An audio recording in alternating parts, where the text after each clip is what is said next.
Bonsoir Maurice Lévy. Bonsoir Luc Guérin. Alors si, comme on le dit souvent, le marché publicitaire est un indicateur avancé de la conjoncture générale, on devrait être confiant à la lecture de vos résultats 2011 et aussi de vos perspectives 2012, puisque vous venez de signer une année record. Le chiffre d'affaires se rapproche des 6 milliards. Un bénéfice net de 600 millions d'euros, qui est le plus élevé jamais atteint par le groupe. Vous êtes un PDG comblé.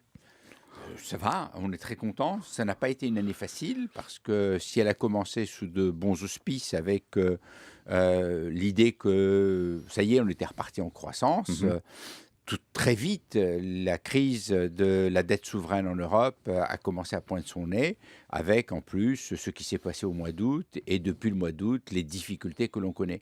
Donc dans cette période-là, il a fallu que les équipes travaillent énormément, ce qu'elles ont fait, avec cœur, avec talent, avec enthousiasme. Et c'est pour ça que nous avons les résultats que nous avons. Si on regarde en détail, on voit bien tout de même que ce qui tire vos résultats, ce sont d'une part les pays émergents, ça surprendra personne, la Chine, le Brésil, d'autres. Et puis d'autre part, le numérique, Internet, vers lequel vous avez quand même très très tôt orienté le groupe. Ça valide complètement votre stratégie. Ah, écoutez, je sais qu'il y avait des gens qui étaient un petit peu sceptiques, notamment au moment de l'acquisition de Digitas, et certains considéraient que nous l'avions payé un peu trop cher. Le résultat, c'est que nous avions anticipé les développements de Google, de Facebook et d'un certain nombre de plateformes, de Microsoft. Et de ce fait, nous sommes au cœur du dispositif du numérique. Alors, pour que les auditeurs comprennent ce C'est que c'est quoi que les le métiers de la numérique, pub dans le numérique? Ouais. d'abord, il faut savoir que le numérique ne réussit et ne fonctionne que grâce à la pub. Sans pub, il n'y a pas de Google, il n'y a pas de Facebook. C'est là que sont leurs La revenus. gratuité de ces grandes plateformes tient au fait que les annonceurs, tout comme c'est le cas avec Europe 1, financent par la publicité ces plateformes. Donc, si elles fonctionnent de la sorte, c'est aussi parce que nous apportons un certain nombre de choses. Alors, bien sûr, le contenu publicitaire, et là, il faut une certaine forme de créativité qui est très différente de celle que nous Qui est connaissons. adapté au support. Ouais. Absolument. D'autre part, bien entendu, tous les métiers qui touchent au ciblage, à la relation, à l'échange, au partage. Comment est-ce qu'on fabrique un site? Pourquoi est-ce qu'on fait du e-commerce? Comment est-ce que nous faisons du e-commerce, etc. Il y a non pas un métier du numérique, mais il y en a au moins 25, et nous sommes présents sur quasiment tous les segments qui intéressent la publicité, qui intéressent les annonceurs et qui intéressent les consommateurs. C'est pour ça que nous réussissons plutôt bien dans ce secteur. C'est pour ça que nous avons encore besoin d'investir, notamment en innovation.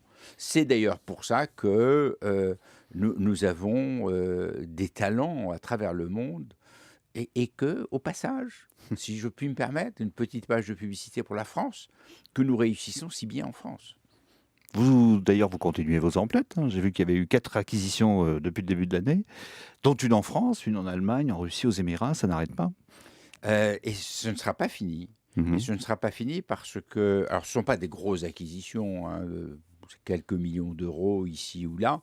L'intérêt pour nous, c'est que nous nous renforçons sur des segments sur lesquels nous n'avons pas toutes les compétences ou nous n'avons pas tous les talents. Le deuxième intérêt, c'est que lorsque nous faisons ce type d'acquisition, presque instantanément, ces affaires prennent un élan et une ampleur tout à fait différente grâce à nos propres clients et à tout ce que nous leur apportons. Ça, c'est important parce que ça pourrait être l'inverse. Il y a beaucoup d'entreprises qui en rachètent d'autres et qui se vident de leur substance une fois rachetées. J'ai entendu dire ça. C'est pas le cas chez vous. Ce n'est pas le cas chez nous. Nous avons une capacité assez formidable à intégrer les acquisitions et non seulement les intégrer, mais à les améliorer. Il faut savoir que tout ceci tient à une chose toute simple, que sont nos valeurs.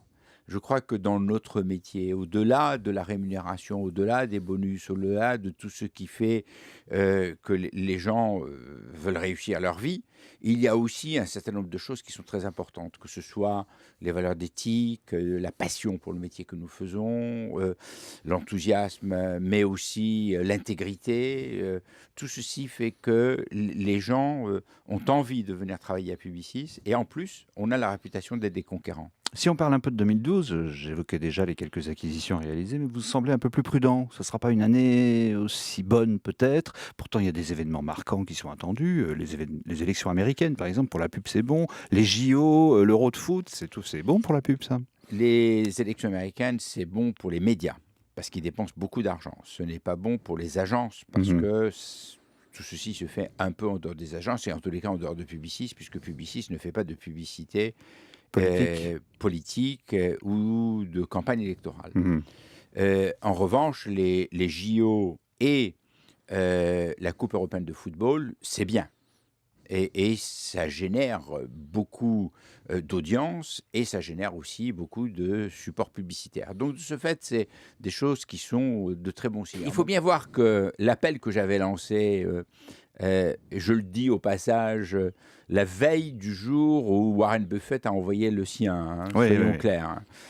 Donc, je n'ai pas été un suiviste de Warren Buffett et ça n'avait rien à voir. C'était un appel qui consistait à dire: réglons notre problème de finances publiques. Et pour régler notre problème de finances publiques, il faut faire un certain nombre de choses. La première et la plus importante, c'est de réduire la dépense. La deuxième, c'est de s'attaquer au problème des charges sociales. Le troisième, c'est la compétitivité.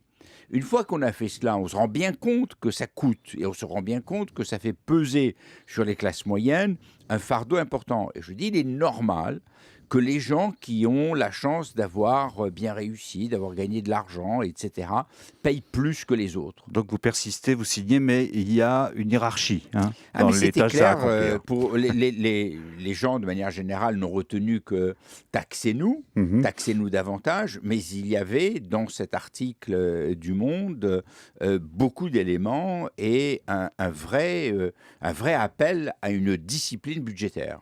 Merci Boris Lévy. Ça a commencé. Merci à vous.